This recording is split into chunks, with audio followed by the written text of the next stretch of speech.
with you. And with your spirit. Proclamation of the Holy Gospel according to Saint Luke. Glory to you, Lord. There was a scholar of the law who stood up to test Jesus and said, "Teacher, what must I do to inherit eternal life?" Jesus said to him, "What is written in the law? How do you read it?" He said in reply, "You shall love the Lord your God with all your heart, with all your being, with all your strength, and with all your mind, and your neighbor as yourself." He replied to him, "You have answered correctly. Do this and you will live." But because he wished to justify himself, he said to Jesus, "And who is my neighbor?"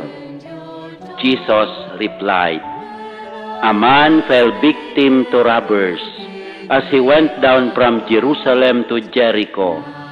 They stripped and beat him and went off leaving him half dead.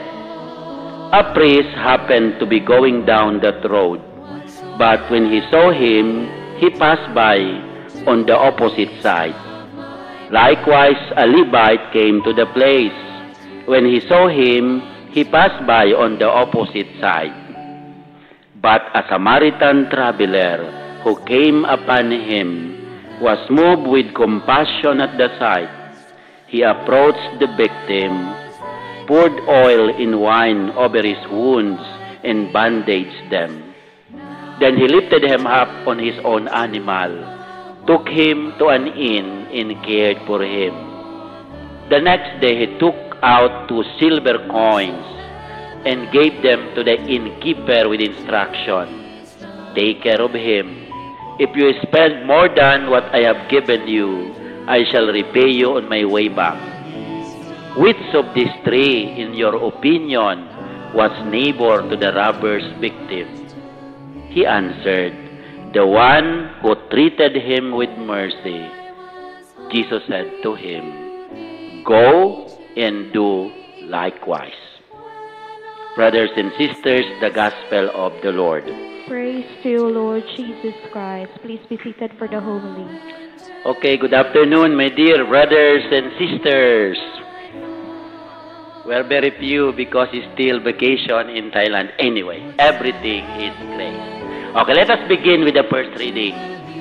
In the first reading, Moses tells the people of God, "The word is very near to you, in your mouth and in your heart." In other words, we don't have to climb mountains or cross oceans to find God. He has drawn near, He speaks to us, He reaches out to us. And then we have heard the very beautiful word in the first reading, the prayer of the Jewish people. At the age of 5, the Jewish people need to memorize this. In Hebrew, he said, "Shema Israel, O Adonai, O Elohim." Listen, Israel. Love your God with all your heart, with your strength, and with all your soul. And then, it was repeated by Jesus on the first part of the Gospel. This beautiful command for all of us to love God with all our hearts, with all our minds, and with our souls. Then, it was realized in the name of Jesus. The Word became flesh and walks among us. Then the second reading gave us the summary of everything. St. Paul gave us a majestic vision of Jesus. He is the image of the invisible God, because nobody sees God. Christ is the visible face of the invisible God. That is the meaning of incarnation. That's why the Logos became flesh in the name of Jesus. All things were created through Him and for Him. And through Him, God was pleased to reconcile all things. That's why I told you many times, at the Mass, we always say at the end of the Eucharistic prayer, through Him, with Him, and in Him, through Jesus. And this is our Good Samaritan. Because this Sunday, the 15th Sunday in Ordinary Time, called a Samaritan Sunday. Good Samaritan Sunday. The Son of God, who had all glory and power, chose to step into a broken world, not as a ruler from a distance, but a Savior who walks our roads, sees our wounds, and bends down to heal them, that bring us to the Gospel this afternoon. The Gospel today brings us face to face with one of Jesus' most powerful and provocative parables. I will not tackle the first part of the Gospel. I want you to tackle to the parable, not the story told by Jesus this afternoon. Called the parable of the Good Samaritan. All of us knows this beautiful parable of the Good Samaritan. It's a story that is familiar, but not one we should ever become too comfortable with, because in it, Jesus doesn't just tell us a story. Jesus is never telling us the story, but He calls us to live this story. The so-called the story of mercy, the story of compassion, and the story of radical love. And I want you to reflect two things this afternoon. Number one, because it talks about truths in our life. First, reflection. We are all called wounded travelers. Wounded travelers. And number two, we are called to become a good Samaritan. Take these two words. We are all wounded travelers. And we are called to become a good Samaritan. Let us begin with number one. What does it mean become a wounded traveler? This year, we are called pilgrims of hope. This holy year of hope. In many ways, we are like the man who was beaten, robbed, and left for dead on the side of the road. Spiritually speaking, each of us has been wounded by sin, by choices we've made, by circumstances we've endured, by betrayals, by failures, by grief. At times, we have found ourselves broken, helpless, and alone. And like that man on the road, we cannot heal ourselves. But someone came. Someone who was not supposed to stop. Someone rejected and misunderstood, like the Samaritan was to the Jews. Jesus came. He entered our world, bent down to us in our faith, touched our wounds, and carried us to safety. And how did He do it? Not with silver or gold, but with His own blood poured out on the cross. Jesus paid the price for our healing. Meaning, Jesus is the true Good Samaritan. The one who doesn't just feel compassion, but acts on it. The one who doesn't just see our pain, but enters into it with us. Then if you remember the story, there are three people. Maybe we can ask ourselves, we are the priest, we are the Levite, or we are a Samaritan traveler. The priest, when he saw that man, the priest, he passed on the opposite side. Then the Levite also, when he saw him, he passed on the opposite side. But the Samaritan traveler was moved with compassion.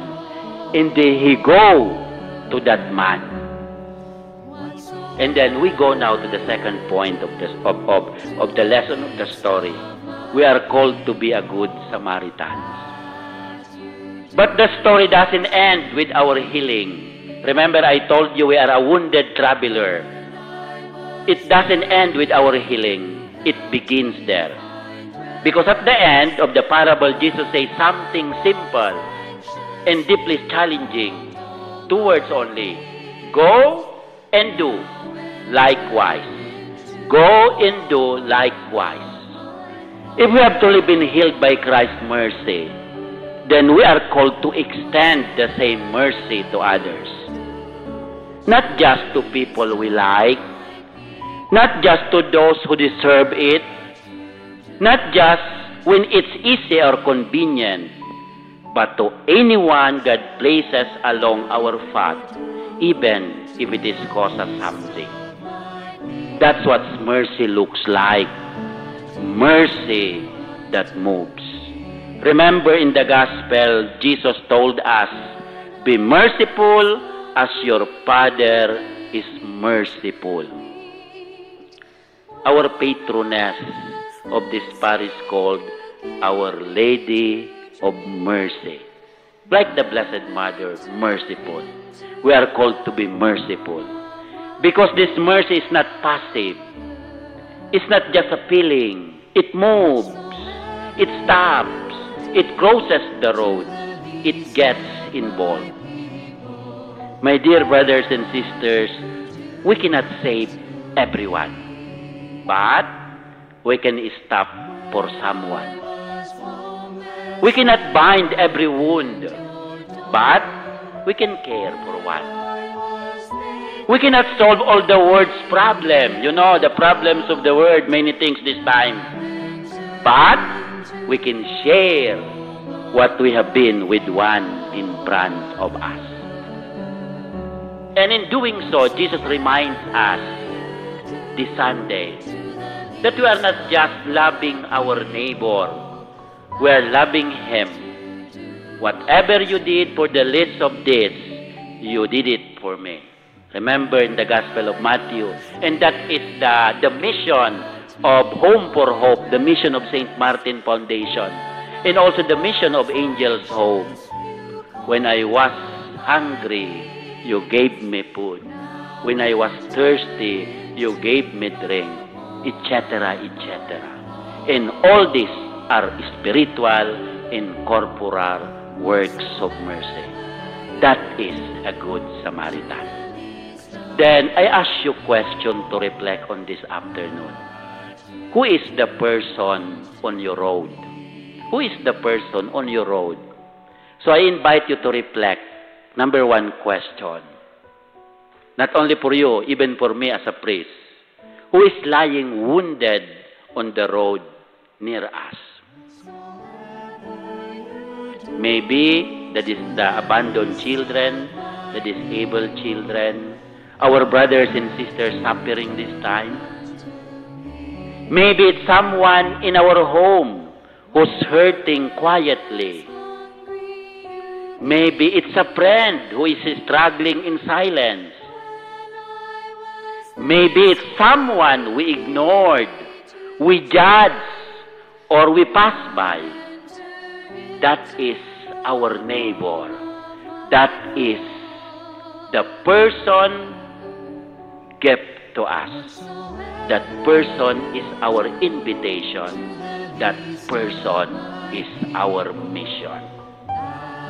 Let us not be like the priest or the Levite who passed by, preoccupied with religion, but missing the heart of God. Let us be like Jesus, the true Samaritan, who stoops down, gets his hands dirty, and gives everything for love. And when our journey ends, may we hear those words we long for. Well done, good and faithful servant. Enter into the joy of your master. Then let us offer everything in this Mass that we like Jesus. We like a good Samaritan, taking care of our brothers and sisters. Amen.